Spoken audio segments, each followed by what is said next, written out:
L'atelier technique de lancement du programme intégré pour une croissance verte et résiliente au Congo PRIC-VREC, patronné par la ministre de l'Environnement, du Développement durable et du Bassin du Congo, secrétaire exécutive de la Commission climat du Bassin du Congo, Arlette Soudan-Nono, a permis, pendant 2 jours, aux participants de formuler des propositions concrètes et de dégager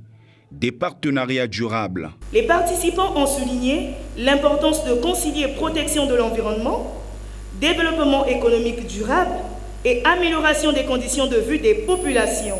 Par la suite, 2 producteurs locaux ont officiellement reçu des chèques sous forme de subventions destinés à soutenir et à propulser leurs activités. Ces appuis s'inscrivent dans la dynamique de préservation durable de l'environnement grâce au leadership de la ministre Arlette Soudan-Nono, saluée par la représentante résidente du PNUD au Congo, Adama Diane Barry. Le programme de l'Alliance pour un Congo vert et résilient déjà montré ici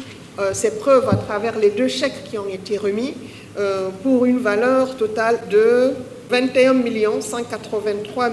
342 francs CFA. Pour nous, c'est l'occasion de saluer le portage des heureux récipiendaires,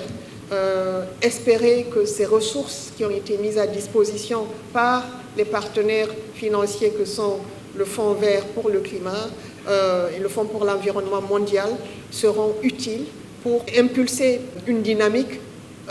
entrepreneuriale durable. Clôturant les travaux de cet atelier, la ministre de l'Environnement, du Développement durable et du Bassin du Congo, Arlette Soudan-Nono, est revenue sur les enjeux et les perspectives de ce programme conformément aux orientations du Plan national de développement PND 2022-2026. Le prochain pas est la mise en œuvre de la feuille de route pour aller progressivement et sûrement vers l'atteinte des résultats du programme,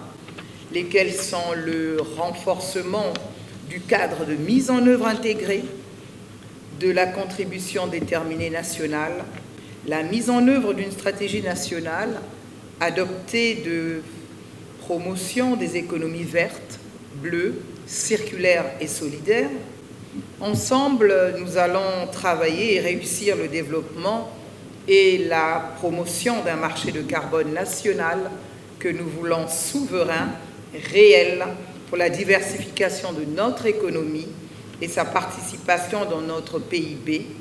la création d'emplois verts et le bien-être des populations. La ministre a également mis en lumière le rôle stratégique du marché du carbone en plein essor au niveau continental et mondial et encadré par les dispositions de l'article 6 de l'accord de Paris.